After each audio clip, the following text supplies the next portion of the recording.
സാധാരണ നമ്മൾ രാത്രികാലം ഉറങ്ങുന്നവരാണ്, അല്ലെങ്കിൽ ഉറങ്ങാൻ വേണ്ടിയിട്ടാണ് നമുക്ക് രാത്രി. അത് നമ്മൾ മാത്രമല്ല, പ്രകൃതിയിലേക്ക് നോക്കിയാൽ പോലും എല്ലാം രാത്രി കൂടണയും സുഖമായിട്ട് ഉറങ്ങും. അതുപോലെ തന്നെ നമ്മൾ. പക്ഷേ ചിലരെന്നോട് പറഞ്ഞിട്ടുള്ളതും പങ്കുവച്ചിട്ടുള്ളതും ഈ കാലഘട്ടത്തിലെ ശുശ്രൂഷകളിലൂടെ ഞാൻ കണ്ടിട്ടുള്ള അനേകരുടെ ജീവിതം പറഞ്ഞിട്ടുള്ളതാണ്. വെച്ചാൽ രാത്രി ഒരുപോലെ കണ്ണടയ്ക്കാൻ പറ്റണില്ല, ഉറങ്ങാൻ പറ്റണില്ല. വീടില്ലാഞ്ഞിട്ടല്ല, 2 നില കെട്ടിടമില്ലാഞ്ഞിട്ടല്ല, വീടിൻ്റെ ലോക്ക് നല്ല ഗോദറേജ് കൊണ്ട് പൂട്ടാഞ്ഞിട്ടല്ല, നല്ല താക്കോലിട്ട് പൂട്ടാഞ്ഞിട്ടല്ല, നല്ല കട്ടിയുള്ള, ഇപ്പൊ വിദേശത്തൊക്കെ പോയി കഴിഞ്ഞാൽ കാണുന്ന പോലത്തെ നല്ല കട്ടിയുള്ള മെത്തയിലാണ് കിടക്കുന്നത്. എന്നിട്ടും രാത്രി ഉറങ്ങാൻ പറ്റണില്ല എന്ന് പറയുന്ന ഒത്തിരി പേരെ കണ്ടിട്ടുണ്ട്. ഹല്ലേലൂയ. അപ്പോൾ സ്വാഭാവികമായിട്ട് നമ്മൾ ചിന്തിച്ചാൽ രാത്രി നമുക്ക് ഉറങ്ങാനുള്ളതാണ്. പക്ഷെ എന്നിട്ടും രാത്രിയുടെ സുഖനിദ്ര ആസ്വദിക്കാൻ പറ്റാത്ത എത്രയോ പേരുണ്ടെന്നറിയാമോ? എന്തുകൊണ്ടായിരിക്കും ഉറങ്ങാൻ പറ്റാത്ത? നിങ്ങൾക്ക് അങ്ങനെ അനുഭവം ഉണ്ടായിട്ടുണ്ടോയെന്ന് എനിക്കറിയില്ല. എനിക്കുണ്ടായിട്ടുണ്ട്. ചില രാത്രികളിലൊക്കെ ഉറങ്ങാതിരുന്നിട്ടുണ്ട്. അത് ജാഗരണം വഹിച്ചപ്പോൾ മാത്രമല്ല, മനസ്സിൻ്റെ ചില വേദനകൾ സങ്കടങ്ങളൊക്കെ വന്നപ്പോഴൊക്കെ ഉറങ്ങാതിരുന്ന രാത്രികളൊക്കെ ഉണ്ടായിട്ടുണ്ട്. നിങ്ങൾക്ക് അങ്ങനെ വല്ലതും ഉണ്ടായിട്ടുണ്ടോ? എന്തുകൊണ്ട് സാധാരണ നമ്മൾ എന്തുകൊണ്ടായിരിക്കും ഉറങ്ങാതേക്ക് ഇരിക്കുന്നത്? ഉറക്കം വരാതിരിക്കാൻ എന്തൊക്കെയായിരിക്കും കാരണങ്ങൾ? എന്തൊക്കെയായിരിക്കും സാധാരണ ഉറക്കം വരാതിരിക്കാനുള്ള കാരണങ്ങൾ? പകൽ കിടന്ന് ഉറങ്ങിയിട്ടുണ്ടാവില്ലേ? ചിലവർക്ക്, നമ്മുടെ പിള്ളേർക്കൊക്കെ രാത്രി ഉറക്കം വരാത്തതിൻ്റെ ഒരു കാരണം എന്നാന്ന് ചോദിച്ചാൽ പകൽ മുഴുവൻ അവർ ഉറങ്ങിക്കൊണ്ടിരിക്കുകയാണ്. നല്ല സുഖമായിട്ട് ചിലപ്പോൾ കിടന്ന് ഉറക്കമായിരിക്കും. അപ്പോൾ രാത്രി ആകുമ്പോഴായിരിക്കും ഇവർ ആക്റ്റീവ് ആകുന്നത്. അതൊരു കാരണം, ന്യായമായ കാരണമാണ്. വേറെ എന്തെങ്കിലും കാരണം? ഉറക്കം കിട്ടാത്തതിൻ്റെ കാരണം ആകുലതകൾ അല്ലേ? എന്തിനെക്കുറിച്ചെങ്കിലുള്ള ഒരു ആകുലതയോ ഒരു ഭയപ്പാടോ ഉത്കണ്ഠകളൊക്കെ നമ്മുടെ മനസ്സിലേക്ക് വന്നു കഴിഞ്ഞാൽ സ്വാഭാവികമായിട്ട് നമ്മുടെ ഉറക്കം പോകും. അതിന് നമ്മൾ പറയൊന്നും വേണ്ട, ഉറങ്ങാതിരിക്കാൻ പറയൊന്നും വേണ്ട, ജാഗരണ പ്രാർത്ഥനയൊന്നും നടത്തണ്ട, നമ്മുടെ ഉറക്കം പോകും. പിറ്റേ ദിവസം ലോൺ അടയ്ക്കേണ്ട ദിവസമായെന്ന് വിചാരിക്കും, CC അടയ്ക്കാൻ, അല്ലെങ്കിൽ ഈ പറയുന്നത് നമ്മൾ എന്തെങ്കിലുമൊക്കെ കടം മേടിച്ചിട്ട് തിരിച്ചു കൊടുക്കേണ്ട ദിവസമായി. നമ്മുടെ തലേ രാത്രിയായിട്ട് കയ്യിൽ കാശില്ല, രാവിലെ കടക്കാരൻ വരും. എന്നാ ചെയ്യും? രാത്രി കിടന്ന ഉറക്കം കിട്ടോ? ചിലവർക്ക് ഈ നമ്മൾ പറയില്ല, ഇതിലൊന്നിലും പെടാത്ത ആൾക്കാരുണ്ട് കേട്ടോ. സാധാരണ നമുക്ക് ടെൻഷൻ വന്നു കഴിഞ്ഞാൽ ചിലവരുടെ നോർമലായിട്ടുള്ള ആൾക്കാർക്ക് ഉറക്കം നഷ്ടപ്പെടും, ഭക്ഷണം കഴിക്കാൻ ബുദ്ധിമുട്ടുണ്ട് അല്ലേ? വിശപ്പ് പോലും നഷ്ടപ്പെടും. ഞാനൊരു പെങ്കൊച്ചിനെ കണ്ടതാണ്. അവളെ അമ്മയും അവളും കൂടി ഉണ്ട്. വെച്ചാൽ ഇവൾക്ക് ടെൻഷൻ കയറി കഴിഞ്ഞാൽ നല്ല തീറ്റയും നല്ല ഉറക്കമാണ്. എന്തൊരവസ്ഥ! ഞാനപ്പോൾ ആലോചിക്കാറ്. ഞാൻ ചോദിച്ചു ഞാൻ പറഞ്ഞു ഒന്നും കൂടി ഒന്ന് പറയാമോ?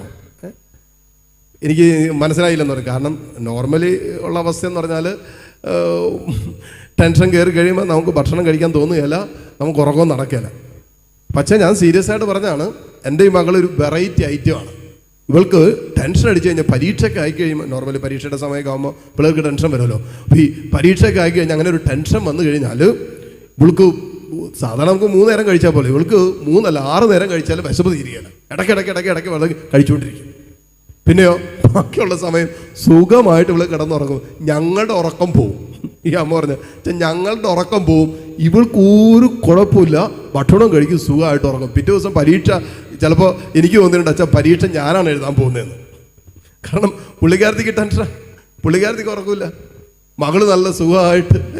ഇതൊക്കെ എക്സെപ്ഷണലാണ് കേട്ടോ, അത്ര കണ്ട് നോർമലായിട്ട് എടുക്കണ്ട, ഇതൊക്കെ എക്സെപ്ഷനാണ്. പക്ഷെ നമുക്കറിയാം നമ്മുടെ രാത്രിയുടെ യാമങ്ങളിലെ ഉറക്കം നഷ്ടപ്പെടാനുള്ള അടിസ്ഥാന ചില കാരണങ്ങൾ വെച്ച് നോക്കിക്കഴിഞ്ഞാൽ നമുക്കറിയാം, നമുക്ക് എന്തെങ്കിലുമെക്കുറിച്ചുള്ള ആകുലതകളോ ഭയമോ ടെൻഷനോ ഒക്കെ നമ്മുടെ വിദൂര ഭാവിയിൽ സംഭവിക്കേണ്ട ചില വിഷയങ്ങളെക്കുറിച്ചുള്ള അമിതമായ ആലോചനയൊക്കെ നമ്മുടെ മനസ്സിൽ വരുമ്പോൾ, അല്ലെങ്കിൽ നമ്മുടെ വേണ്ടപ്പെട്ടവരെ കുറിച്ചുള്ള അവരുടെ വേദനകളോ അവരുടെ സങ്കടങ്ങളോ അവരുടെ രോഗങ്ങളോ അവരുടെ ഓപ്പറേഷൻ എന്തും ആകട്ടെ, ഇതൊക്കെ നമ്മുടെ മനസ്സിലേക്ക് വരുമ്പോൾ സ്വാഭാവികമായിട്ടും നമ്മുടെ ഉറക്കത്തെ, രാത്രിയുടെ യാമങ്ങളിലെ ഉറക്കത്തെ പകലാക്കി അതിനെ മാറ്റും.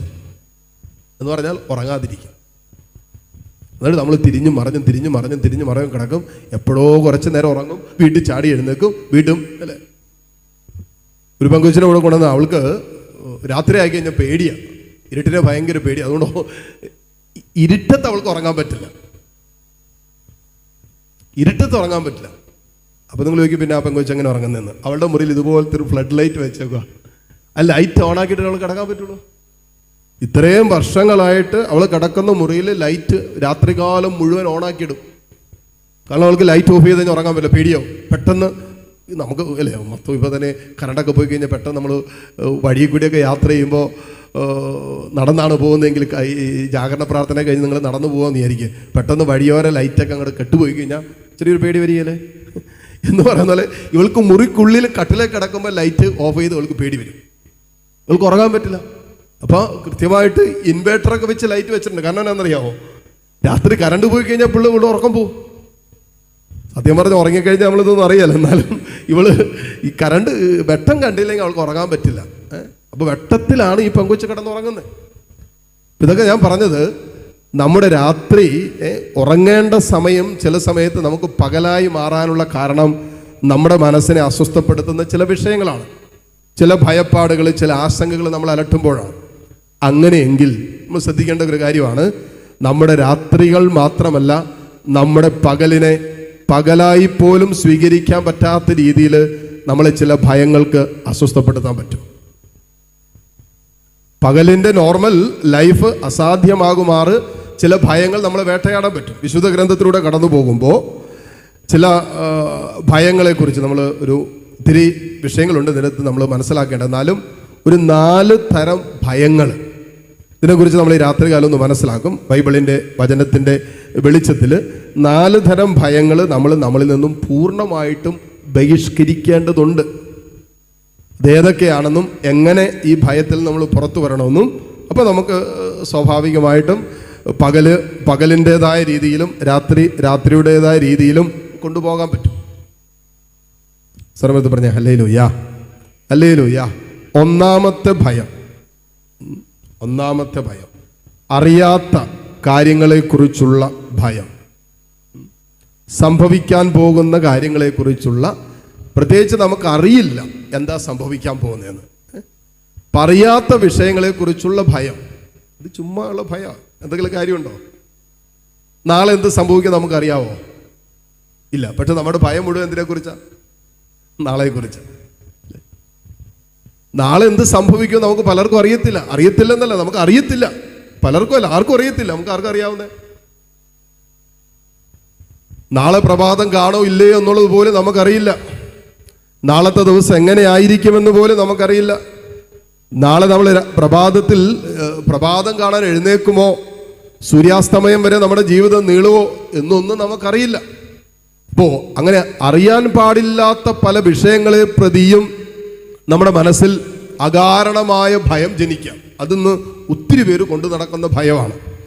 അതിന് നിങ്ങൾ മത്തായിയുടെ സുവിശേഷം 6-ാം അധ്യായം അതിൻ്റെ 34-ാമത്തെ വചനം ഒന്ന് വായിക്കാമോ? മത്തായി 6:34.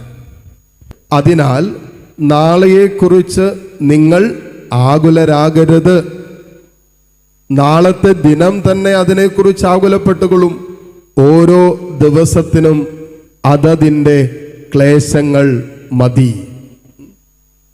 അപ്പൊ കർത്താവ് തന്നെ നേരിട്ട് പറഞ്ഞൊരു കാര്യമാണ്, നാളെയെക്കുറിച്ച് നിങ്ങൾ ആകുലപ്പെടണ്ട. നാളത്തെ ദിവസത്തിന്റെ ക്ലേശങ്ങളുണ്ട്, ആകുലതകളുണ്ട്. ഇന്ന് തന്നെ ആവശ്യത്തിനുണ്ടല്ലോ, ഇല്ലേ?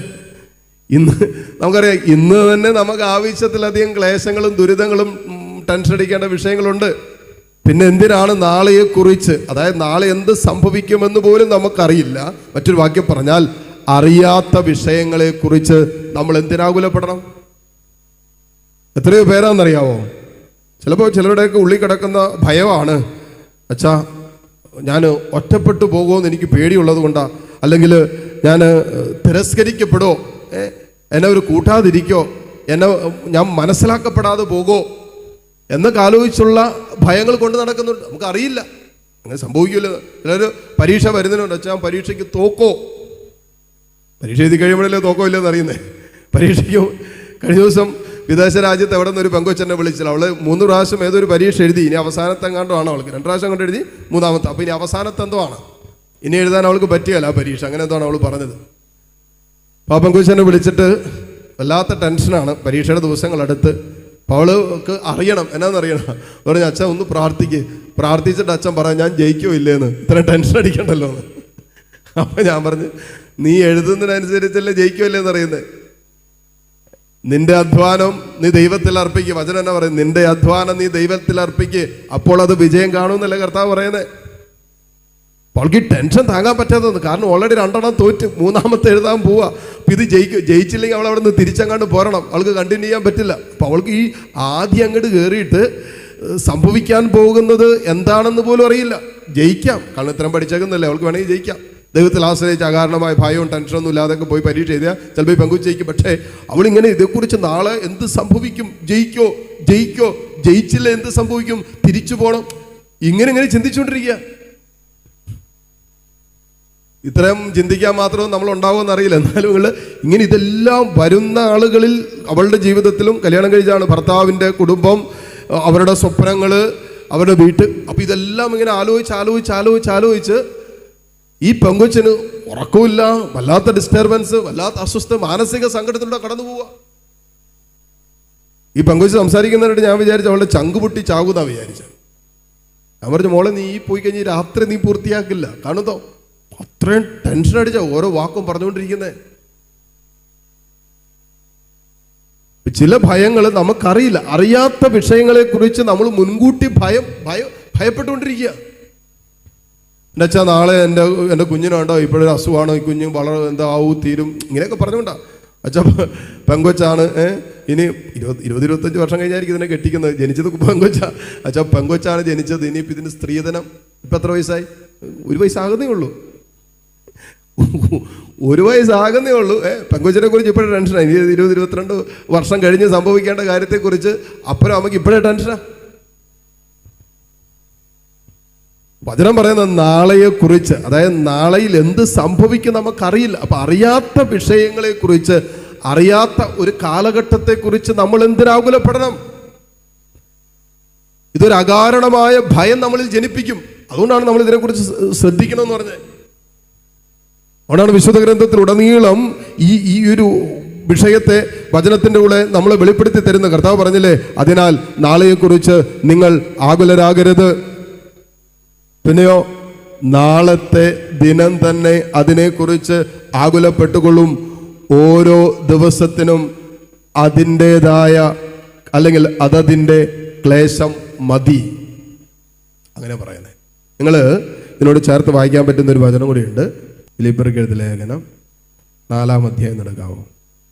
അതിൻ്റെ 6 മുതലുള്ള വചനങ്ങളൊന്ന് വായിക്കാം. ഫിലിപ്പി 4:6 മുതൽ. ഒന്നിനെക്കുറിച്ചും ആകുലരാകേണ്ട, പ്രാർത്ഥനയിലൂടെയും അപേക്ഷയിലൂടെയും കൃതജ്ഞതാ സ്തോത്രങ്ങളോടെ നിങ്ങളുടെ യാചനകൾ ദൈവസന്നിധിയിൽ അർപ്പിക്കുവിൻ. ഒന്നിനെക്കുറിച്ചും നിങ്ങൾ ആകുലപ്പെടാതെ. നിങ്ങളിപ്പോൾ ചെയ്യേണ്ടത് എന്താ? നിങ്ങൾക്ക് ആകുലതകളുണ്ടോ, നിങ്ങൾക്ക് അസ്വസ്ഥതകളുണ്ടോ, അതെല്ലാം പ്രാർത്ഥനയിലൂടെയും അപേക്ഷയിലൂടെയും കൃതജ്ഞതാ സ്തോത്രങ്ങളോടെ നിങ്ങളുടെ യാചനകൾ ദൈവസന്നിധിയിൽ അർപ്പിക്കുവിൻ. അത് നേരെ വിപരീതമായ വിഷയം പറയുന്നത്.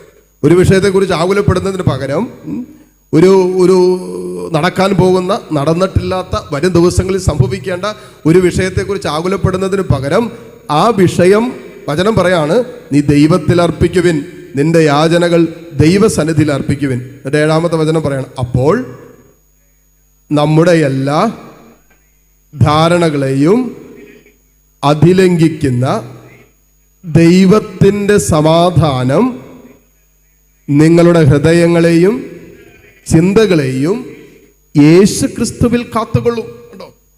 അപ്പോൾ സംഭവിക്കുന്ന നിങ്ങളുടെ, അതായത് എല്ലാ ധാരണകളെയും അതിലംഘിക്കുന്ന ദൈവത്തിൻ്റെ സമാധാനം നിങ്ങളുടെ ഹൃദയങ്ങളെയും നിങ്ങളുടെ ചിന്തകളെയും യേശു ക്രിസ്തുവിൽ കാത്തുകൊള്ളും. അതായത് അനാവശ്യമായ ചിന്തകൾ, ഹൃദയത്തിൽ അസ്വസ്ഥതകളുണ്ടാകുന്ന വിഷയങ്ങൾ, അങ്ങനെ ഹൃദയത്തെയും ചിന്തകളെയും നിരന്തരം അസ്വസ്ഥപ്പെടുത്തുന്ന ചില വിഷയങ്ങൾ, അത് കർത്താവിൽ അർപ്പിച്ച് പ്രാർത്ഥനയിൽ അതിനെടുക്കുമ്പോൾ, യാചനയായ ദൈവസന്നിധിയിലേക്ക് കൊടുത്തു കഴിയുമ്പോൾ, നിന്റെ സ്വാഭാവികമായി നിൽക്കുന്ന ധാരണകളെ അതിലംഘിക്കുന്ന കർത്താവിൻ്റെ സമാധാനം നിങ്ങളിലേക്ക് ഒഴുകുന്ന പറയുന്നത്.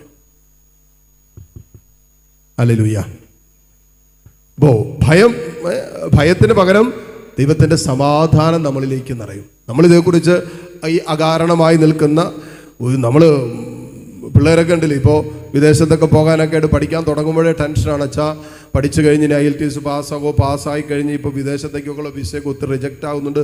വിസ കിട്ടിക്കഴിഞ്ഞാൽ അവിടെ ചെന്നാൽ ഞങ്ങൾക്ക് പഠിക്കാൻ പറ്റുമോ, പഠിച്ച് പൂർത്തിയാക്കാൻ പറ്റുമോ, അവിടെ ചെന്ന് ജോലി കിട്ടിയാൽ തന്നെ അവിടെ PR കിട്ടി അവിടെ സെറ്റിലാകാൻ പറ്റുമോ? 12ാം ക്ലാസ് കഴിഞ്ഞിട്ടേ ഉള്ളൂ. നുണ പറയുന്നതല്ല, ഇങ്ങനെ ആലോചിച്ചുകൊണ്ടിരിക്കുക. എന്നിട്ട് ദിവസം മുഴുവൻ ഇതേക്കുറിച്ച് ഇങ്ങനെ ആലോചിച്ച് ആകുലപ്പെട്ടുകൊണ്ടിരിക്കുക. അതുകൊണ്ടാണ് കർത്താവിൻ്റെ വചനം നമ്മൾ ഓർമ്മപ്പെടുത്തുന്നത്, അറിയാത്ത കാര്യങ്ങളെക്കുറിച്ചുള്ള ഭയം അത് ദൈവം നമ്മളിൽ നിക്ഷേപിക്കുന്നതല്ല. ഹല്ലേലൂയ. അതേക്കുറിച്ച് നമ്മൾ ഭയപ്പെടേണ്ട എന്ന് തന്നെയാണ് കർത്താവിൻ്റെ വചനം നമ്മൾ ഓർമ്മപ്പെടുത്തുന്നത്. കാരണം അത് അകാരണമാണ്, ആവശ്യമില്ലാത്ത ഭയമാണ്. ഇപ്പോൾ നമ്മളിപ്പോൾ കോൺഫിഡൻ്റ് സംഭവിച്ചൊരു വിഷയമാണ്, അതിലൂടെ നമുക്ക് വേദനയുണ്ടായി, അതിൻ്റെ അസ്വസ്ഥതകൾ ഒക്കെയാണ് നമ്മൾ ക്യാരി ചെയ്തുകൊണ്ടിരിക്കുക. പക്ഷേ ഇത് നാളെ സംഭവിക്കുമോ, നാളത്തേക്ക് സംഭവിക്കുമോ, നമ്മൾ അവിടെ ഉണ്ടാകോ, ഇത് സംഭവിക്കുമോ, ഇതൊന്നും നമുക്കറിയില്ല. പിന്നെന്തിനാന്ന്? ഹല്ലേലൂയ. രണ്ടാമത്തേത്, വചനത്തിലൂടെ കർത്താവ് നമ്മളോട് പൂർണ്ണമായിട്ടും പിഴുതെറിയണം എന്ന് പറയുന്ന ഒരു ഭയമാണ്. ഏതാണെന്നറിയാമോ? അതിലേക്ക് ഞാൻ വരുന്നുണ്ട്, അത് വരാം. മനുഷ്യരെ നമ്മൾ ഭയപ്പെടേണ്ടതില്ല. നിങ്ങൾ സുഭാഷിതങ്ങളുടെ പുസ്തകം എടുത്ത് സുഭാഷിതങ്ങൾ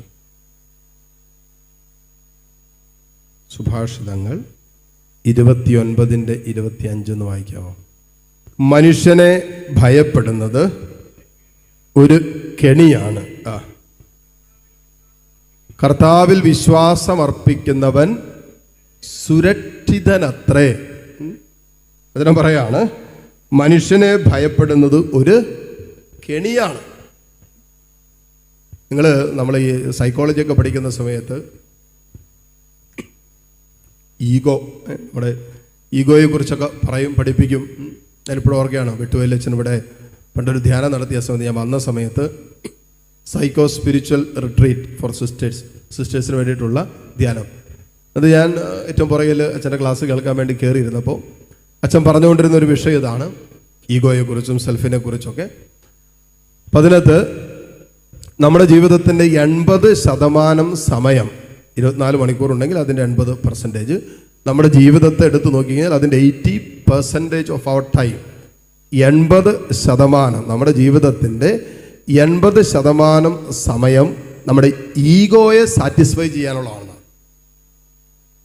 എന്നിട്ട് അച്ഛൻ പറഞ്ഞ കാര്യങ്ങൾ എൻ്റെ മനസ്സിൽ ഇപ്പോഴും കിടപ്പുണ്ട്.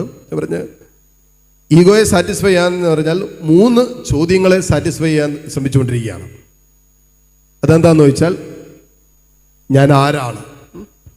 ഇപ്പം നിരന്തരം ഞാൻ ആരാണെന്ന് കാണിക്കാൻ വേണ്ടിയിട്ട് ഓരോ ദിവസവും പ്രഭാതം മുതൽ വൈകിട്ട് വരെ ഞാൻ ആരാണ്, ഞാൻ ഇങ്ങനെയാണ്, ഞാൻ ഇപ്പം നമ്മെ തന്നെ നമ്മൾ ആരൊക്കെയാണ് എന്ന് മറ്റുള്ളവരെ കാണിക്കാൻ വേണ്ടി നമ്മുടെ ഈഗോ പ്രവർത്തിച്ചുകൊണ്ടിരിക്കുക. ചിലപ്പോൾ വെളിപ്പെടുത്തുന്ന ഒന്നും ഉള്ളിൽ ഉണ്ടാവണമെന്ന് നിർബന്ധമൊന്നുമില്ല. പക്ഷേ നമ്മുടെ ആ ഒരു ഈഗോ സാറ്റിസ്ഫാക്ഷന് വേണ്ടി നമ്മൾ ഇങ്ങനെ പറഞ്ഞുകൊണ്ടിരിക്കുക, കാണിച്ചുകൊണ്ടിരിക്കുക. നമ്മളിൽ ഇല്ലാത്തതുപോലെ നമ്മൾ കാണിച്ചുകൊണ്ടിരിക്കുക.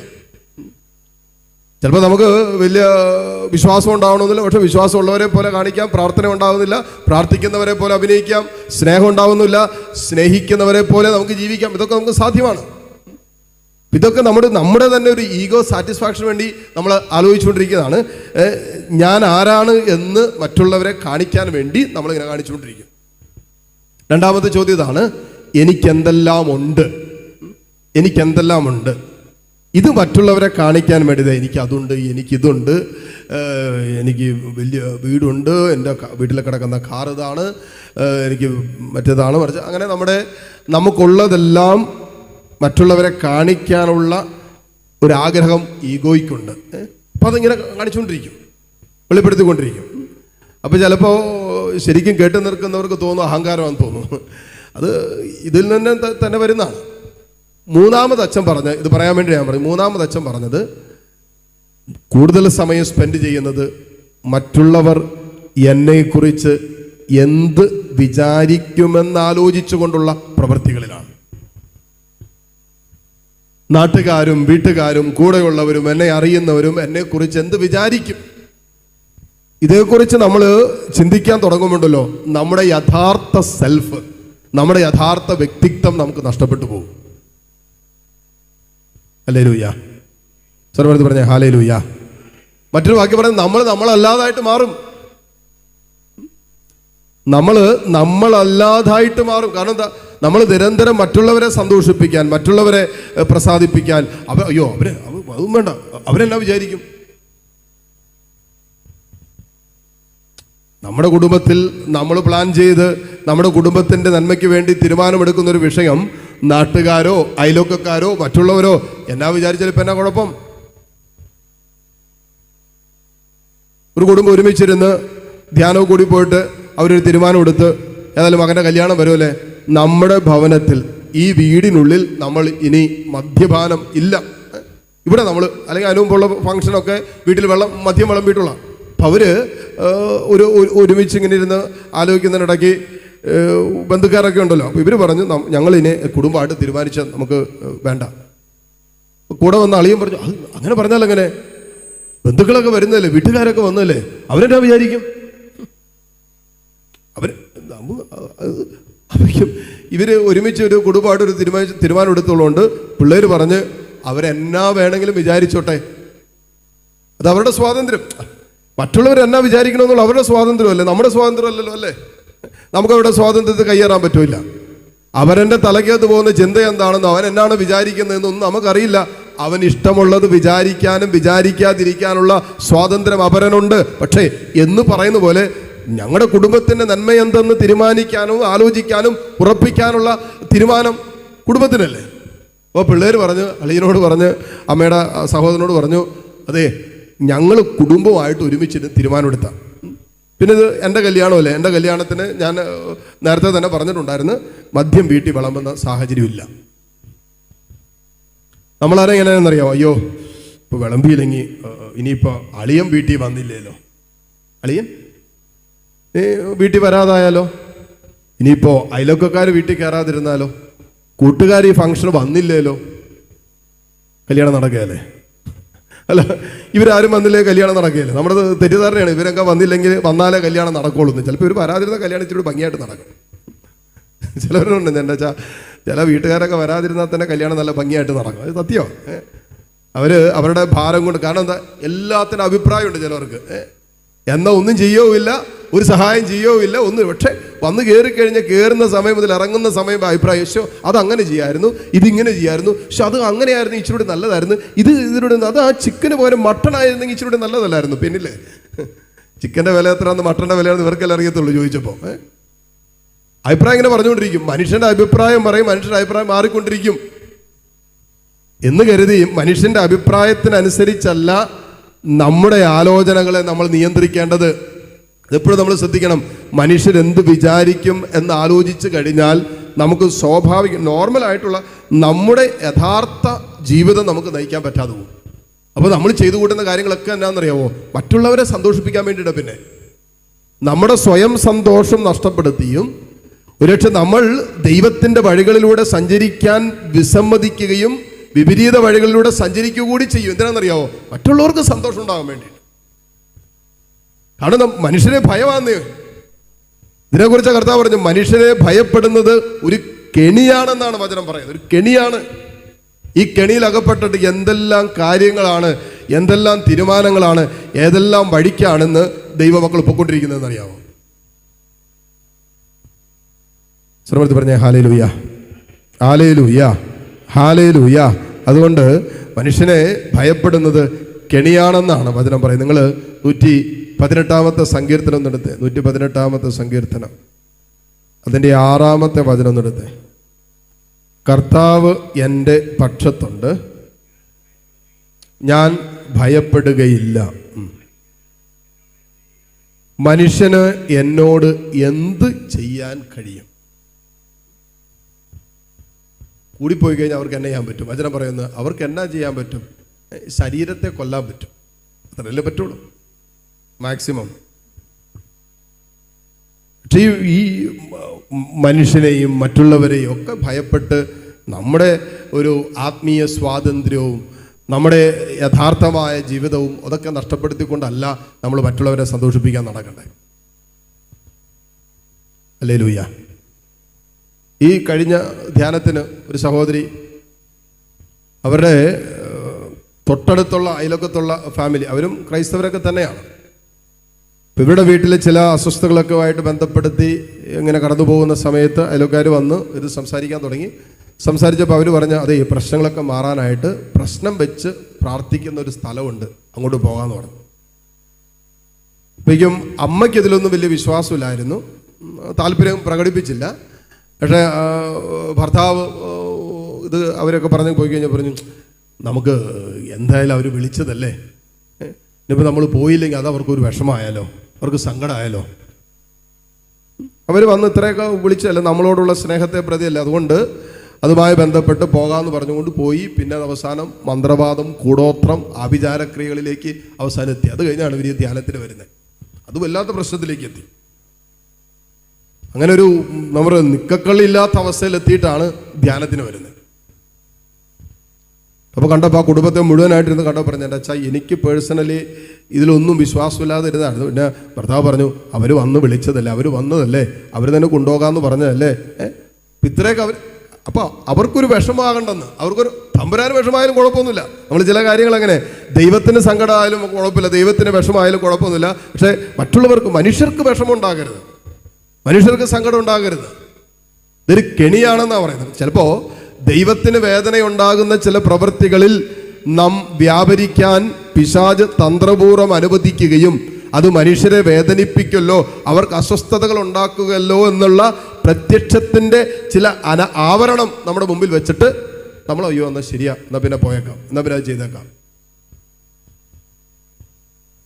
ഉണ്ട്. മനുഷ്യൻ അത് നമ്മുടെ ഉള്ളിൽ ഒരു ഭയമുണ്ട്. കാരണം എന്താ, നമ്മൾ ചെയ്തില്ലെങ്കിൽ അവർ നമ്മളെ സ്നേഹിക്കാതെ പോവോ, അംഗീകരിക്കാതെ പോവോ, നമുക്ക് സ്ഥാനം നഷ്ടപ്പെടുമോ, അല്ലെങ്കിൽ നമുക്കിതിൽ വില കുറഞ്ഞതായിട്ട് തോന്നുമോ,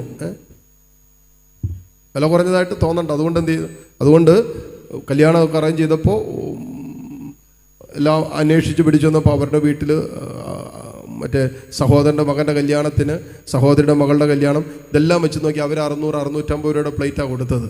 ഞങ്ങളൊരു 100 രൂപയും കൂടി കയറ്റി വെച്ചാൽ മതി. 100 രൂപയും കൂടി എന്തിനാ, കുറയ്ക്കണ്ടല്ലോ എന്തിനോ. ആരെങ്കിലൊക്കെ ചോദിച്ചാൽ അതൊക്കെ ഞാൻ അന്വേഷിച്ച് നേരത്തെ വെച്ചിട്ടുണ്ടായിരുന്നു. അതൊക്കെ പണ്ടേ ചോദിച്ചു കുറിച്ചൊക്കെ ബുക്കിലിട്ടിട്ടുണ്ടായിരുന്നു. എന്തിനാണെന്നറിയാമോ, ഇവരുടെ വീട്ടിലെ കല്യാണം വരുമ്പോൾ ഒരു 100 രൂപ, ഒരു 50 രൂപ കൂടി എക്സ്ട്രാ എന്തെങ്കിലുമൊക്കെ ഒരു ഐറ്റം പറയും. അത് ഒരു 100 രൂപ കൂടി കൂടുതലുള്ള സാധനങ്ങളൊക്കെ ഉണ്ടായിരുന്നു. എന്തിനാ? എന്നിട്ട് ലോകത്തിലുള്ള സകലമാന ആൾക്കാരെയും വിളിക്കും. എന്നിട്ട് പറയും, കല്യാണത്തിന് ചിന്തമ്പോ 1000 പേരായിരുന്നു, 1000 പേരുടെ ഭക്ഷണമായിരുന്നു. ചിലതൊക്കെ ഒരാവശ്യമില്ലാത്തതായിരിക്കും, എന്നാലും ചിലപ്പോൾ 1000 തികയ്ക്കാൻ വേണ്ടിയിട്ട്. ഞങ്ങളിപ്പോഴും ഓർക്കുകയാണ്, ഒരു ഫങ്ഷൻ നടക്കുന്ന സമയത്ത് ഒരു സഹോദരൻ ഇവിടെ വന്ന് അന്വേഷിച്ചിട്ടുള്ള സമയമാണ്. വന്നു കഴിഞ്ഞിട്ട് പറഞ്ഞു, അച്ഛാ കാരിസ്വാനിയിൽ നിന്ന് 3 അച്ഛന്മാരെ വേണമെന്ന് പറഞ്ഞു. അപ്പം എന്തിനാന്ന് ചോദിച്ചപ്പോൾ പുള്ളിയുടെ ഏതോ ഒരു റിലേഷൻ്റെ മകൻ്റെ കല്യാണമാണ്. അപ്പോൾ കാരിസ്വാനിൽ ഒത്തിരി അച്ഛന്മാരുണ്ടല്ലോ, 3 അച്ഛന്മാരെ വേണമെന്ന് പറഞ്ഞു. അപ്പോൾ അന്വേഷിച്ച് ചോദിച്ചാൽ അവിടെ കെട്ടിക്കാനായില്ല, 3 പേരെന്തിനും, ഒരാൾ പോരെ. സാധാരണ നമ്മൾ ഇവിടെ നിന്ന് പോകുന്നതെന്ന് പറഞ്ഞാൽ കെട്ടിക്കാൻ വികാരിച്ചമാരില്ല, അല്ലെങ്കിൽ അവർക്ക് താല്പര്യമില്ല. അവർ ചില സമയത്ത് അവരുടെ തിരക്ക് കൊണ്ട് പുറത്തുനിന്നുള്ള അച്ഛന്മാരെ വിളിച്ച് കെട്ടിച്ചോളാൻ പറയും, അവരുടെ സമയത്തിന് സൗകര്യത്തിനൊക്കെ അനുസരിച്ച്. അപ്പോൾ അവരുടെ വീട്ടിലൊരു വൈദികനില്ല, അങ്ങനെ ഒരു സാഹചര്യമൊക്കെ വന്ന് അപ്പോൾ അവരിങ്ങനെ കറങ്ങിത്തിരിഞ്ഞൊക്കെ നടക്കും. ഇവിടെ പലരും വരും. അപ്പോൾ ഞങ്ങൾ ആരെങ്കിലുമൊക്കെ പോയി അവരുടെ വിവാഹമൊക്കെ നടത്തി കൊടുക്കും. പീപ്പിൾ വന്നിട്ട് 3 അച്ഛന്മാർ വേണം. 3 അച്ഛന്മാരെന്തോ, ഒരാൾ തന്നെ കുർബാനയെല്ലവും, ഒരാൾ തന്നെ കെട്ടിക്കവും, ഒരാൾ തന്നെ പ്രസംഗവും പറഞ്ഞാൽ തീരാനുള്ളതല്ലേ ഉള്ളൂ. ഈ 3 പേര് നമുക്കിവിടെ എന്തെല്ലാം പരിപാടികളുള്ള. ഇപ്പോഴും ഞങ്ങൾ വന്ന് കൊണ്ടുപോയി തിരിച്ചുകൊണ്ടെന്നായിക്കൊള്ളാന്ന് പറഞ്ഞു. ഇതെന്തിനാന്ന് വെച്ചപ്പോൾ എന്താണെന്നറിയാമോ, ഈ തൃശ്ശൂർ പൂരത്തിന് ആനയെ നിർത്തുകയല്ലേ, കണ്ടോ, തൃശ്ശൂർ പൂരത്തിന് ആനേനെ നിർത്തുന്നുണ്ടോ എന്ന് പറയുന്നല്ലേ. പുള്ളി വിദേശത്തുള്ള പുള്ളിയാണ്. അപ്പോൾ അവർ നാട്ടിൽ വന്നിട്ടില്ല, കല്യാണത്തിൻ്റെ മകൻ്റെ കല്യാണം. അപ്പോൾ പുള്ളി വിദേശത്ത് അളിയനെ വിളിച്ചപ്പോൾ കണ്ട, അവർ അങ്ങനെ റിലേഷനെ കണ്ട വിളിച്ചപ്പോൾ പറഞ്ഞു, അതെ നമുക്ക് 7 അല്ലെങ്കിൽ 9 അച്ഛന്മാർ വേണം കേട്ടോ. പുള്ളി അവരുടെയൊക്കെ നോക്കിയിട്ട് ആരും കിട്ടിയില്ല. പുള്ളിക്കാണ് പള്ളി പോകുന്ന ടീമാന്ന് തോന്നുന്നു, പുള്ളിക്ക് ഒരു അച്ഛന്മാരായിട്ട് വലിയ ബന്ധമൊന്നും ഇല്ലാത്തതെന്ന് തോന്നുന്നു. അതുകൊണ്ട് പുള്ളി നോക്കിയപ്പോൾ കാരിസ്മയിൽ ആവശ്യത്തിലധികം അച്ഛന്മാരുണ്ട്. പുള്ളി വന്നേക്കുക ഒരു 3 അച്ഛന്മാർ. എല്ലാമൊക്കെ തരും, ടീയെ തരും. പിന്നെ ഇവിടുന്ന് വണ്ടി വന്ന് കൊണ്ടുപോകും. വെറുതെ സൈഡിൽ ഉടുപ്പിട്ട് ഇങ്ങനെ നിന്നാൽ മതി. ഫോട്ടോ ഒക്കെ എടുക്കുമ്പോഴേ ഒരു ഭംഗിയൊക്കെ വേണ്ട വെച്ചാ, അതിനൊക്കെ ഒരു കളർഫുൾ ആക്കാൻ വേണ്ടിയിട്ട്. അനീഷിച്ചൻ ആ പുള്ളിനെ ഓടിച്ചില്ലെന്നേ ഉള്ളൂ. ഞാൻ എപ്പോഴും ഓർക്കുന്നുണ്ട്, ഞാൻ ശബ്ദം കേട്ടാ ഞാൻ വരുന്നത്. അപ്പോഴാണ് അനീഷിച്ചൻ പറഞ്ഞ് ഇവിടെ നിന്ന് ഒരാളെയും പ്രതീക്ഷിക്കേണ്ടെന്ന് പറഞ്ഞു. ഇനിയിപ്പോൾ ആ പയ്യൻ്റെ കല്യാണം നടന്നില്ലെങ്കിലും ആരും വരാൻ പോകുന്നില്ലെന്ന് പറഞ്ഞ് പുള്ളി അവിടെ ഇവിടെ എല്ലാം പോയി ചോദിച്ച് റെഡിയാക്കി. അവിടെ നിന്നൊക്കെ പുള്ളി ലിസ്റ്റ് ഉണ്ടാക്കിയിട്ടുണ്ട് ഓൾറെഡി. അപ്പോൾ പുള്ളിക്ക് ഒരു 3 പേരുടെ ഷോർട്ടേജ് ഉണ്ട്. അപ്പോൾ ഇവിടെ വന്നപ്പോൾ ഒരു 3 പേരെ കിട്ടുവാണെങ്കിൽ ഇനി വേറെ തണ്ടാ നടക്കണ്ടല്ലോ. അപ്പോൾ ഇച്ചിരി ഭംഗിയായിക്കോട്ടെ, കളർഫുൾ ആയിക്കോട്ടെ എന്ന്.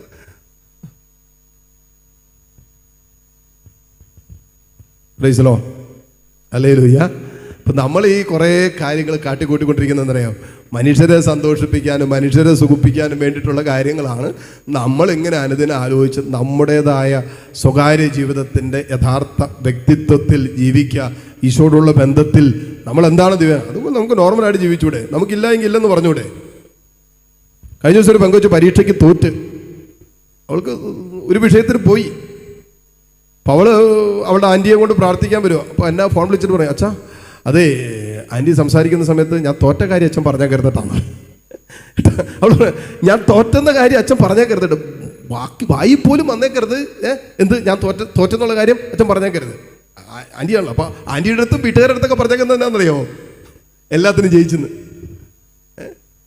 ഇവളെല്ലാവരുടെ അടുത്തും പറഞ്ഞേക്കുന്നത് അവളെല്ലാത്തിനും ജയിച്ചെന്ന് അവൾ പറഞ്ഞേക്കുന്നത്. അപ്പോൾ അവൾ മുൻകൂർ ചാമ്പെടുത്തു, ഞാനെങ്ങാൻ അബദ്ധം. അപ്പോൾ എനിക്കറിയാം അവൾ തോറ്റുന്നതരാം. അപ്പം ഞാനെങ്ങാൻ അബദ്ധത്തിന് എൻ്റെ വായെന്ന് ഈ ആൻറ്റിയെ പ്രാർത്ഥിക്കാൻ കൊണ്ട് പറഞ്ഞു കഴിയുമ്പോൾ എന്തെങ്കിലും പറയുന്നുണ്ടെങ്കിൽ ഇനി എപ്പോഴാണ് നീ അടുത്ത പരീക്ഷ എഴുതുന്നത്, സപ്ലൈ എഴുതുന്നതെന്ന് വല്ലതും ചോദിച്ചാൽ തീർന്നില്ലേ? അതുകൊണ്ട് മുൻകൂട്ടി പറഞ്ഞു, അച്ഛാ അത് ഞാൻ എല്ലാവരുടെ അടുത്തും ജയിച്ചെന്നാണ് പറഞ്ഞേക്കുന്നത്, പിന്നെ എഴുതിയെടുക്കാലോ. ഇത് തോറ്റെന്ന് പറഞ്ഞാൽ വല്ലതും തേഞ്ഞു പോകും. നമുക്ക് ജീവിതത്തിൽ ജയവും തോൽവിയൊക്കെ നമ്മുടെ ജീവിതത്തിൻ്റെ ഭാഗമല്ലേ? നമ്മളിപ്പോൾ തോറ്റെന്ന് പറഞ്ഞാൽ നമുക്ക് എന്താ നഷ്ടപ്പെടുന്നത്? നമ്മൾ സത്യസന്ധതയിൽ വിജയിക്കുകയോ ചെയ്യുന്നത്, ദൈവത്തോടുള്ള ബന്ധത്തിൽ നമ്മൾ വിജയിക്കുകയോ ചെയ്യുന്നത്. നമ്മളില്ലാത്തൊരു കാര്യം പറഞ്ഞ് ഞാൻ ജയിച്ചെന്ന് പറഞ്ഞുകൊണ്ട് നടന്നിട്ട് അവിടെ നമുക്ക് എന്ത് കിട്ടാനാ? ഹല്ലേലൂയ. അത് പറയാൻ കാരണം എന്നറിയോ? നമുക്കുള്ളിലൊരു ഭയമുണ്ട്, മനുഷ്യരോട് ബന്ധപ്പെടുത്തിയൊരു ഭയം നമ്മുടെ ഉള്ളിൽ കിടപ്പുണ്ട്. അയ്യോ ഞാൻ തോറ്റുപോയി, അവരെന്നാ വിചാരിക്കും, എന്നെക്കുറിച്ച് എനിക്കത് കുറച്ചിലല്ലേ. നമ്മളായിട്ട് നമ്മൾ അക്സെപ്റ്റ്. കാരണം ദൈവം നമ്മെ നമ്മുടെ ബലഹീനതകളോടും നമ്മുടെ കുറവുകളോടും പോരായ്മകളോടും കൂടെ ദൈവം നമ്മെ സ്വീകരിക്കുകയും ദൈവം നമ്മെ അതുപോലെ കാണുകയും ചെയ്യുമ്പോൾ നമ്മൾ എന്തിനാണ് നമ്മളല്ലാത്ത ഒരു സ്വഭാവം മറ്റുള്ളവരെ കാണിച്ചുകൊണ്ടിരിക്കുന്നത്? ഇതൊരു ഭയമാണ്. അതുകൊണ്ടാണ് കർത്താവ് പറഞ്ഞത് ഇത് കെണിയാണ്, ഇത് കെണിയാണെന്നാണ് പറഞ്ഞത്. മനുഷ്യരെ ഭയപ്പെടുന്നത് കെണിയാണ് എന്നാണ് വചനം പറഞ്ഞത്. ഇനി 3ാമത്തെ ഭയം, അത് ഇടയ്ക്ക് ഇപ്പോൾ കുറച്ചു മുമ്പ് സഹോദരി പറഞ്ഞ ഭയമാണ്. ശ്രദ്ധിക്കേണ്ട ഒരു ഭയമാണ്. ഏതാണ് പറഞ്ഞായിരുന്നല്ലോ? ഫിയർ ഓഫ് ഡെത്ത്, മരണ ഭയം. മരണഭയം ഉണ്ടോ എന്ന് ചോദിച്ചാൽ അങ്ങനെ പേടിയൊന്നുമില്ല. പിന്നെ മരിച്ചാലും കുഴപ്പമില്ല. എന്നാലും മരിച്ചു കഴിഞ്ഞിട്ട് ഈ സിമിത്തേരിലൊക്കെ കൊണ്ട് വെച്ചിട്ട് അവസാനം കുഴിയിലേക്ക് ഇറക്കല്ലേ, എനിക്ക് അങ്ങനെ ഒറ്റയ്ക്ക് ഇറക്കാൻ പേടിയാണ്. വേറെ പേടിയൊന്നുമില്ല. അവള് മരിക്കാനൊന്നും എനിക്ക് പേടിയില്ല, മരിക്കാനൊന്നും ഒരു പേടിയില്ല. പക്ഷേ മരിച്ചു കഴിഞ്ഞിട്ട് ഈ മൂക്കിലൊക്കെ പഞ്ഞിയൊക്കെ വെച്ചിട്ട് കയ്യിലൊക്കെ കെട്ടിയിട്ട് ഇതെല്ലാം കഴിഞ്ഞിട്ട് പെട്ടി അടയ്ക്കൂലേ, അയ്യോ അതെനിക്ക് പേടിയാണ്. കാരണം പെട്ടെന്ന് എല്ലാം അടച്ചു കഴിയുമ്പോഴേ പിന്നെ ഭയങ്കര പേടിയാണ്. പിന്നെ അടച്ചു കഴിഞ്ഞിട്ട് പിന്നെ ഇവരിത് കൊണ്ടുപോയി വെക്കുകയും ചെയ്യും. ഇതിൻ്റെ മീതൊക്കെ ശ്വാസം മുട്ടുമെന്നാണ് പുള്ളി പറയുന്നത്. തട്ടിപ്പോയ ടീമേ പുള്ളിക്ക് അതാണ് പേടിയത്. മരിക്കുന്നതല്ല പേടി, മരിച്ചു കഴിഞ്ഞിട്ട് നടക്കുന്ന കാര്യങ്ങളുണ്ടല്ലോ അതൊക്കെ ആലോചിക്കുമ്പോൾ പുള്ളിക്ക് പേടിയാന്ന് പറയുന്നത്. എന്തൊരവസ്ഥയാന്ന് നോക്കിക്കുക. ഇത് മറ്റൊരു വാക്യം പറഞ്ഞാൽ മരണഭയമാണ്. ഇന്ന് അനേകരെ വേട്ടയാടുന്നൊരു ഭയമാണ്. അതുകൊണ്ട് തന്നെ ആയിരിക്കാം എബ്രായർക്ക് എഴുതിയ ലേഖനം അവിടെ മനോഹരമായിട്ട് വർഷങ്ങൾക്ക് മുമ്പേ ഈ ഭയത്തിൻ്റെ അവസ്ഥകളിൽ എന്ത് ചെയ്യണമെന്നൊക്കെ വചനം നമ്മൾ ഓർമ്മപ്പെടുത്തുന്നുണ്ട്. അല്ലെങ്കിൽ യേശു ലോകത്തിലേക്ക് വന്നതിൻ്റെ ഒരു കാരണം പോലും നമ്മളെ മരണഭയത്തിൽ നിന്നും വിടുതൽ നൽകി വീണ്ടെടുക്കാൻ വേണ്ടിയിട്ടാണ്. എബ്രായർക്ക് എഴുതിയ ലേഖനം അതിൻ്റെ 2-ാം അധ്യായം 15-ാമത്തെ വചനം. അത് മരണത്തിന്മേൽ അധികാരമുള്ള പിശാചിനെ തൻ്റെ മരണത്താൽ നശിപ്പിച്ച് മരണഭയത്തോടെ ജീവിതകാലം മുഴുവൻ അടിമത്തത്തിൽ കഴിയുന്നവരെ രക്ഷിക്കുന്നതിന് വേണ്ടിയിട്ടാണ്. ചിലർ ഈ ഭയം ഉള്ളിൽ കയറി കഴിഞ്ഞാലുണ്ടല്ലോ, പിന്നെ അവർ മരിക്കുന്നത് വരെ ആ ഭയം കൊണ്ട് നടക്കുന്നവരുണ്ട്. വചനം പറയാണ്, മരണത്തിന്മേൽ അധികാരമുള്ള പിശാചിനെ തൻ്റെ മരണത്താൽ നശിപ്പിച്ച് മരണഭയത്തോടെ ജീവിതകാലം മുഴുവൻ അടിമത്തത്തിൽ കഴിയുന്നവരെ രക്ഷിക്കുന്നതിന് വേണ്ടിയിട്ടാണ് അവൻ മരണത്തെ ഇല്ലാതാക്കിയത്. അതുകൊണ്ടാണ് 1 കൊരിന്തോസ് 15:26 വചനം നാം വായിക്കുമ്പോൾ അവിടെ എഴുതി വെച്ചിരിക്കുകയാണ്, മനുഷ്യന്റെ മരണമെന്ന അവസാന ശത്രുവിനെ പോലും അവൻ നശിപ്പിച്ചു കളഞ്ഞു, കീഴടക്കിയെന്നാ പറയുന്നത്. 1 കൊരിന്തോസ് 15:26. 2 കൊരിന്തോസ് അതിൻ്റെ 1-ാം അധ്യായം 8-ാമത്തെ ഒരു 8 മുതലുള്ള വചനങ്ങൾ വായിക്കുമ്പോൾ 8 മുതൽ 2 കൊരിന്തോസ് അതിൻ്റെ 1-ാം അധ്യായം 8 മുതലുള്ള വചനങ്ങൾ വായിക്കുമ്പോൾ അവിടെ എന്തിനാണ് ചില ആ മരണ ഭയം ഉണ്ടാക്കത്തക്ക അനുഭവങ്ങളിലൂടെയൊക്കെ നമ്മൾ കടന്നു പോകേണ്ടി വരിക. നമ്മൾ പറയല്ലേ, സങ്കീർത്തകൻ പറയുന്നത് മരണത്തിൻ്റെ നിഴൽ വീണ താഴ്വരയിലൂടെ നമ്മൾ കടന്നു പോകും. അതായത് മരണം നിഴൽ വീണ താഴ്വര എന്ന് പറഞ്ഞാൽ മരണം മുന്നിൽ കാണുന്ന ചില അനുഭവങ്ങൾ. ICUയുടെ ഒക്കെ നടുവിൽ കിടന്നിട്ട് പുറത്തു വന്നിട്ടുണ്ട്, അച്ഛാ ആ കിടന്ന സമയത്തുണ്ടല്ലോ ശരിക്കും ഇങ്ങനെ മരണം മുന്നിൽ കണ്ടൊരവസ്ഥയായിരുന്നു എന്ന് പറഞ്ഞ എത്രയോ പേരുണ്ട്. ചില ആക്സിഡൻ്റ് ഒക്കെ സംഭവിച്ചിട്ട് പിന്നെ ഹോസ്പിറ്റലിൽ വെച്ചായിരിക്കും ബോധം തെളിയുന്നത്. അപ്പോൾ ആ ആക്സിഡന്റ് ഉണ്ടായ സമയത്ത് വെച്ചാൽ തീർന്നെന്നാ വിചാരിച്ചത്, തീർന്നെന്ന്. അങ്ങനെ മരണത്തിൻ്റെ നിഴൽ വീണ താഴ്വരയിലൂടെ കടന്നു പോകുന്ന ചില അനുഭവങ്ങളുണ്ട്. അങ്ങനെയൊക്കെ ദൈവം നമ്മെ നടത്തിക്കൊണ്ട് പോകും. അതെന്തിനാണെന്ന് പൗലോസിനെ പറയാണ്, മരണഭയം ഉണ്ടാകത്തക്ക വിധം അത്രമാത്രം കഠിനമായും ദുസ്സഹമായും ഞങ്ങൾ പീഡിപ്പിക്കപ്പെട്ടു. പൗലോസിനെ പറയാണ്, മരിക്കൂന്ന് പോലും പേടി ഉണ്ടാകുന്ന സമയത്തിലൂടെ, പീഡനങ്ങളിലൂടെ യേശുവിനെ പ്രതി ഞങ്ങൾ കടന്നു പോകേണ്ടി വന്നു. മാത്രമല്ല ഞങ്ങൾ മരണശിക്ഷയ്ക്ക് വിധിക്കപ്പെട്ടിരിക്കുന്നുവെന്ന് ഞങ്ങൾക്ക് തോന്നി. എന്നാൽ പറയാണ്, എന്തിനാണ് ഈ മരണത്തിൻ്റെ നിഴൽ വീണ താഴ്വരയിലൂടെ ദൈവം നടത്തിയതെന്ന് പറഞ്ഞിട്ട് പൗലോസിനെ പറയാണ്, എന്നാൽ ഇത് ഞങ്ങളിൽ തന്നെ ആശ്രയിക്കാതെ മരിച്ചവരെ ഉയർപ്പിക്കുന്ന ദൈവത്തിൽ ആശ്രയിക്കുന്നതിന് വേണ്ടിയായിരുന്നു. എന്തിനാ പറ? ഈ മരണം നിഴൽ വിരിച്ച അനുഭവങ്ങളിലൂടെ നമ്മൾ നടത്തുന്ന എന്തിനാണെന്നറിയാമോ? നമ്മിൽ തന്നെ ആശ്രയിക്കാതെ ദൈവത്തിൽ ആശ്രയിക്കുന്നതിന് വേണ്ടി. ഹല്ലേലൂയ. അപ്പൊ അങ്ങനെ ആശ്രയിക്കാൻ പറ്റിയില്ല എങ്കിൽ അവനെ മരണഭയം കൺട്രോൾ എടുക്കാൻ തുടങ്ങും. പിന്നെ കംപ്ലീറ്റ് ഡിസ്റ്റർബൻസ് ആവും. പകലും പോകും, രാത്രിയും പോകും, രാത്രി പകലാവും, പകലും രാത്രിയാവും എന്നൊക്കെ അനുഭവങ്ങളുണ്ടാവും. അതൊന്നും മരണഭയത്താൽ നയിക്കപ്പെടുമ്പോൾ. എന്നാൽ കർത്താവ് ഈ മരണതുല്യമായ മരണം നിഴൽ വിരിച്ച അനുഭവങ്ങളിലൂടെ നമ്മെ നടത്തിക്കൊണ്ടു പോകുന്നത് പൗലോസ്ലീഹ പറയുന്നത് എന്താണെന്നറിയാവോ? എന്നാൽ ഇത് ഞങ്ങളിൽ തന്നെ ആശ്രയിക്കാതെ മരിച്ചവരെ ഉയർപ്പിക്കുന്ന ദൈവത്തിൽ ആശ്രയിക്കുന്നതിന് വേണ്ടിയായിരുന്നു. എത്ര മനോഹരാന്ന് നോക്കിയേ. ദൈവത്തിൽ അതുപോലെ പൂർണ്ണമായി ആശ്രയിക്കുന്നതിന് വേണ്ടിയിട്ടായിരുന്നു ദൈവം നമ്മെ മരണതുല്യമായ ചില ജീവിത അനുഭവങ്ങളിലൂടെ നടത്തിക്കൊണ്ടു പോയതെന്ന്. ഹല്ലേലൂയ. സർവ്വത്ത് പറഞ്ഞേ ഹല്ലേലൂയ, ഹല്ലേലൂയ. യേശുവേ നന്ദി, യേശുവേ സ്തുതി. ഇനി നാലാമത്തത്, ഒരു ഭയം നമ്മുടെ ഉള്ളിൽ വരാൻ സാധ്യതയുള്ളൊരു ഭയമാണ് അപകടം, അല്ലെങ്കിൽ നമുക്ക് വരും നാളുകളിൽ ഉണ്ടാകാൻ സാധ്യതയുള്ള അപകടങ്ങളെക്കുറിച്ചും, അല്ലെങ്കിൽ മറ്റു വാക്കി പറഞ്ഞാൽ പിശാചിൻ്റെ പ്രവൃത്തികളെക്കുറിച്ചൊക്കെയുള്ള അകാരണമായ ഭയങ്ങൾ, തിന്മയുടെ സ്വാധീനങ്ങളെക്കുറിച്ചുള്ള ഭയങ്ങൾ. തിരുവനന്തപുരം പറഞ്ഞു, വെച്ചാൽ ഞങ്ങളുടെയൊക്കെ അവസ്ഥ ഇങ്ങനെ ആയതിനൊക്കെ കാരണം വീട്ടിൽ അതുപോലെ തിന്മ പ്രവർത്തിക്കുന്നുണ്ട്, പിശാച് പ്രവർത്തിക്കുന്നുണ്ട്. ഹല്ലേലൂയ. സർവ്വത് പറഞ്ഞ ഹല്ലേലൂയ, ഹല്ലേലൂയ. ഞങ്ങൾ അനുഗ്രഹിക്കപ്പെടാത്തതിന് കാരണം വീട്ടിൽ അതുപോലെ തിന്മയുണ്ട്, അതുപോലെ പിശാച് പ്രവർത്തിക്കുന്നുണ്ടെന്നാണ് പറയുന്നത്.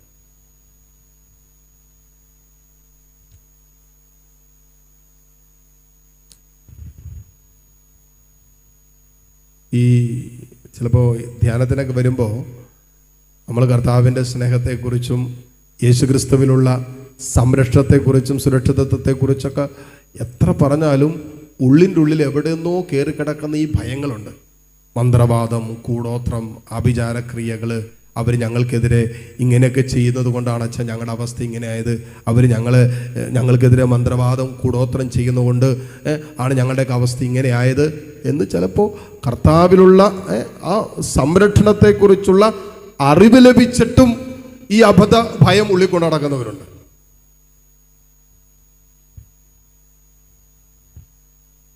യേശുക്രിസ്തുവിലായിരിക്കുന്ന ഒരാത്മാവിനെ പിശാചിനെ തൊടാൻ പറ്റില്ല. ഉറക്കെ പറഞ്ഞേ ഹല്ലേലൂയ. തൊടാൻ പറ്റില്ല. അത് നമ്മൾ ഹൃദയത്തിൽ ഇത് ഉറപ്പിക്കണം. നമ്മൾ ഒരു പാപത്തിൽ അടിമപ്പെടാത്ത ഒരാത്മാവിനെ ശത്രുവിന് തൊടാൻ പറ്റില്ല, ആത്മനാശത്തിലേക്ക് എത്തിക്കാൻ പറ്റില്ല. പിശാച് എങ്ങനെയൊക്കെ കളഞ്ഞ് പരിശ്രമിച്ചാലും യേശുവിനോട് ഐക്യപ്പെട്ട് നിൽക്കുന്ന ഒരു ആത്മാവിനെ പിശാചിനെ തകർക്കാൻ പറ്റില്ല. കർത്താവ് അവനെ സംരക്ഷിക്കും. നിങ്ങൾ 91 സങ്കീർത്തനം നമ്മൾ എപ്പോഴും ചൊല്ലുന്നതല്ലേ? എൻ്റെ 5 മുതലുള്ള വചനങ്ങളൊന്ന് വായിച്ച്. 91 സങ്കീർത്തനം 5 മുതൽ വായിച്ചാൽ മതി. രാത്രിയിലെ ഭീകരതയും പകൽ പറക്കുന്ന അസ്ത്രത്തെയും നീ ഭയപ്പെടേണ്ട. വചനം പറയാണ്, രാത്രിയുടെ ഭീകരത, രാത്രിയിലുണ്ടാകാൻ സാധ്യതയുള്ള ഭീകരതകൾ, പകൽ പറക്കുന്ന അസ്ത്രം, ഇതിനെ നീ ഭയപ്പെടേണ്ട. പിന്നെയോ, ഇരുട്ടിൽ സഞ്ചരിക്കുന്ന മഹാമാരിയെയും നട്ടുച്ചയ്ക്ക് വരുന്ന വിനാശത്തെയും നീ പേടിക്കണ്ട. കർത്താവിൻ്റെ സംരക്ഷണത്തിലായിരിക്കുന്ന ഒരു ദൈവത്തിനോട് പറയുന്ന കാര്യങ്ങളാ. നീ ഭയപ്പെടേണ്ടെന്നേ. എന്നിട്ട് പറയാണ്, നിന്റെ പാർശ്വങ്ങളിൽ 1000 മരിച്ചു വീണേക്കാം, നിന്റെ വലത്തുവശത്ത് 10,000 എങ്കിലും നിനക്ക് ഒരനർത്ഥവും സംഭവിക്കുകയില്ല. ദുഷ്ടരുടെ പ്രതിഫലം നിന്റെ കണ്ണുകൾ കൊണ്ട് തന്നെ നീ കാണും. നീ കർത്താവിൽ ആശ്രയിച്ചു, അത്യുന്നതനിൽ നീ വാസമുറപ്പിച്ചു. അതുകൊണ്ട് നിനക്ക് ഒരു തിന്മയും ഭവിക്കുകയില്ല, ഒരനർത്ഥവും നിന്റെ കൂടാരത്തെ സമീപിക്കുകയില്ല. ഇത് വിശ്വസിക്കണം. ഒരു തിന്മയും ഭവിക്കുകയില്ല, ഒരനർത്ഥവും നിന്റെ കൂടാരത്തെ സമീപിക്കുകയില്ല എന്ന് പറഞ്ഞേ. അവന് മന്ത്രവാദം ചെയ്ത, കൂടോത്രം ചെയ്ത നമുക്ക് എന്നാ കുഴപ്പം? അവർ ചെയ്തോട്ടെ.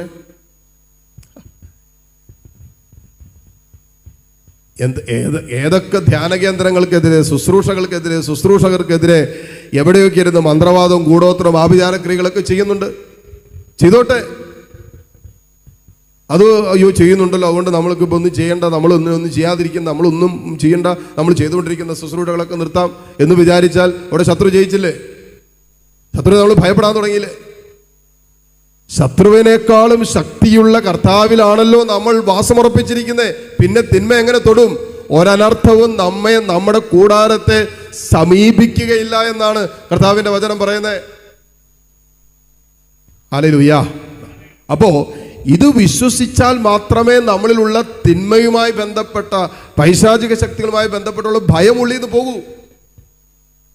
കർത്താവിൽ അത്ര ഹൃദയമുറപ്പിക്കുകയും കർത്താവിൽ വാസമുറപ്പിക്കുകയും ചെയ്യുന്ന ഒരു ജീവിതത്തിന് മാത്രമേ തിന്മയെ ഭയപ്പെടാതെ ജീവിക്കാൻ പറ്റുള്ളൂ. ശത്രുവിനെ ഭയപ്പെടാതെ ജീവിക്കാൻ. ശത്രുവില്ലെന്നല്ല ഞാനീ പറഞ്ഞുകൊണ്ടിരിക്കുന്നത്, ശത്രുവുണ്ട്. ശത്രുവിൻ്റെ പ്രവൃത്തികളും ശത്രുവിൻ്റെ തീരുമാനങ്ങളും അവൻ പൂർത്തിയാക്കാൻ ശ്രമിച്ചുകൊണ്ടിരിക്കും. ചെയ്തോട്ടെ. ഹല്ലേലൂയ. പക്ഷേ യേശുക്രിസ്തുവിലായിരിക്കുന്ന ഒരു ദൈവ പൈതൽ, ശ്രദ്ധിക്കണേ, ക്രിസ്തുവിലായിരിക്കുന്ന ഒരു ദൈവ പൈതലിനെ ശത്രുവിന് തൊടാൻ പറ്റില്ല. ഇപ്പോൾ ഒരു ഉദാഹരണത്തിന്, ഇവിടുന്ന് അങ്ങോട്ട് പോകുമ്പോൾ താഴേക്കിറങ്ങുന്ന വൃദ്ധസദനത്തിൽ ഒരു പട്ടിയുണ്ട്. പട്ടിയുണ്ട്, നുണ പറഞ്ഞല്ല, പട്ടിയുണ്ട്. അവിടെ ഒരു ലാബുണ്ട്. നമ്മുടെ സൈസ് വരുന്നൊരു പട്ടി അവിടെ കിടപ്പുണ്ട്. സാധാരണ ആരെങ്കിലും അങ്ങോട്ട് പോയി കഴിഞ്ഞാൽ ഇവരങ്ങോട്ട് ചാടി കുറയ്ക്കും. ഇപ്പം നമ്മളെ കണ്ടു കഴിഞ്ഞാൽ കുറയ്ക്കുകയല്ല, എനിക്ക് അറിയാവുന്നതുകൊണ്ട്. അറിയാത്തൊരാൾ വന്നു ഭയങ്കരമായിട്ട് അങ്ങോട്ട് കുറയ്ക്കും. കുറച്ച് കഴിയുമ്പോഴേ അതിലെ കൂടി ഈ പട്ടി അവിടെ ഉണ്ടെന്ന് അറിയാൻ പാടില്ലാത്ത ജീവനും കൊണ്ട് ഓടും. എവിടെ നിന്നായി കുര വരുന്നതെന്ന് അറിയാൻ പാടില്ലാത്ത. കുറച്ചേ അവന് മനസ്സിലാവും പട്ടി കൂട്ടിലിട്ട് പൂട്ടിയിട്ടേക്ക് വന്ന്. പിന്നെ അവൻ പേടിക്കോ? പറ. പിന്നെ അവൻ പേടിക്കേണ്ട ആവശ്യമുണ്ടോ? ഇല്ല. കാരണം എന്താ?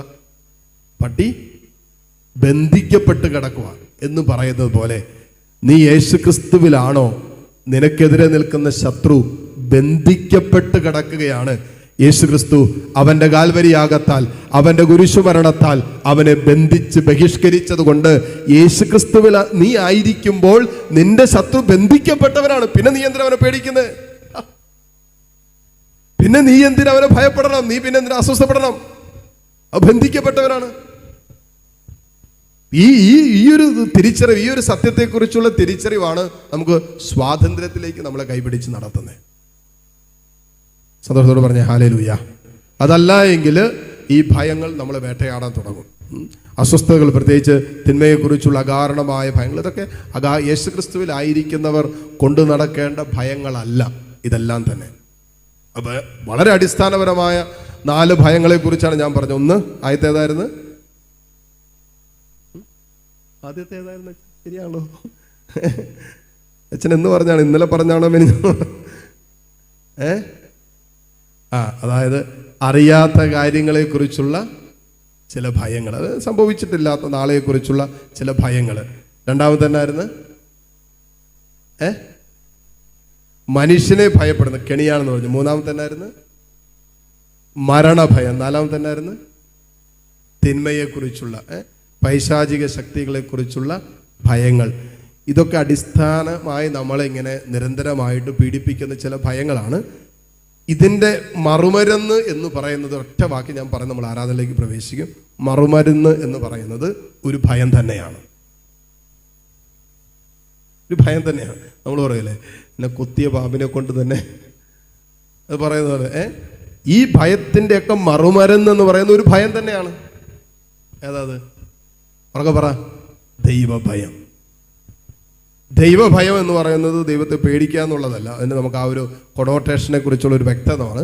ദൈവഭയം എന്ന് പറയുന്നത് ദൈവത്തിൻ്റെ ശക്തിയിലും, ദൈവത്തിൻ്റെ അധികാരത്തിലും, ദൈവത്തിൻ്റെ സ്നേഹത്തിലും, ദൈവത്തിൻ്റെ കാരുണ്യത്തിലും, അവൻ്റെ പരിശുദ്ധിയിലും പൂർണ്ണമായി ഞാൻ വിശ്വസിക്കുകയും എന്നെ തന്നെ അവന് പൂർണ്ണമായും സമർപ്പിക്കുകയും ചെയ്യുമ്പോൾ നമ്മൾ അനുഭവിക്കുന്ന ഒരു കരുത്തുണ്ടല്ലോ, ഒരു അഭിഷേകം ഉണ്ടല്ലോ. ഇതാണ് നമ്മൾ യഥാർത്ഥത്തിൽ ദൈവഭയം എന്ന് പറയുന്നത്. ദൈവത്തെ ദൈവമായിട്ട് നമ്മൾ അംഗീകരിക്കുക. അപ്പോൾ ആ ഒരു ഭയം നമ്മളിലേക്ക് വരുമ്പോൾ നമ്മൾ വിശുദ്ധ ജീവിതത്തിലേക്ക് നമ്മൾ വളരും. പാപം ചെയ്യാതിരിക്കാനുള്ള തീരുമാനം നമ്മൾ എടുക്കും. അവൻ്റെ അനന്ത പരിപാലനയിൽ നമ്മൾ ആശ്രയിക്കും. അവൻ്റെ സ്നേഹത്തിൽ നമ്മൾ സമർപ്പിക്കാൻ തുടങ്ങും. അവൻ്റെ കരുണയിൽ നമ്മുടെ ജീവിതത്തെ വയ്ക്കും. നമുക്കൊന്നിനെക്കുറിച്ച് ആകുലപ്പെടേണ്ടി വരില്ല, അസ്വസ്ഥപ്പെടേണ്ടി വരില്ല. ഇതൊക്കെ കർത്താവിൽ ദൈവഭയത്തിൽ. അതുകൊണ്ടാണല്ലോ ദൈവഭക്തി, ദൈവഭയം തിന്മയെ വെറുക്കലാണ് എന്ന് വചനം പറയുന്നുണ്ട്. സുഭാഷിതങ്ങളുടെ പുസ്തകം 8:13 വചനം പറയുന്നത്. ദൈവഭയം, ദൈവഭക്തി തിന്മയെ വെറുക്കലാണ്. ഈ ദൈവഭയവും ദൈവഭക്തിയൊക്കെ ഒരുവൻ നിറയുമ്പോൾ അവൻ തിന്മയെ വെറുക്കാൻ തുടങ്ങും, തിന്മയെ ഉപേക്ഷിക്കാൻ തുടങ്ങും. അതിനെന്താ പറയുന്നത്? ദൈവഭക്തി ജ്ഞാനത്തിൻ്റെ, അല്ലെങ്കിൽ പറയില്ലേ, അറിവിൻ്റെ, ജ്ഞാനത്തിൻ്റെ ആരംഭം ദൈവഭയമാണ്. അപ്പോൾ ദൈവഭയം എന്ന് പറയുന്നത് നമ്മൾ ദൈവത്തെ ഭയപ്പെടുക എന്നുള്ള അർത്ഥമല്ല. ദൈവത്തിൻ്റെ അധികാരം, അവൻ്റെ ശക്തി, അവൻ്റെ പൂർണ്ണത, അവൻ്റെ പരിശുദ്ധി, ഇതൊക്കെ നമ്മൾ അംഗീകരിച്ച് ജീവിക്കുന്ന ഒരവസ്ഥയാണ്. അപ്പോൾ പിന്നെ നമ്മളിൽ ഈ ഒരു ഭയത്തിൻ്റെ ആവശ്യമില്ല, മറ്റൊരു ഭയത്തിൻ്റെയും ആവശ്യം നമ്മളിലില്ല. കാരണം നമ്മൾ കർത്താവിലാണ് നമ്മുടെ ജീവിതം ഉറപ്പിച്ചിരിക്കുന്നത്. പറഞ്ഞ ഹല്ലേലൂയ.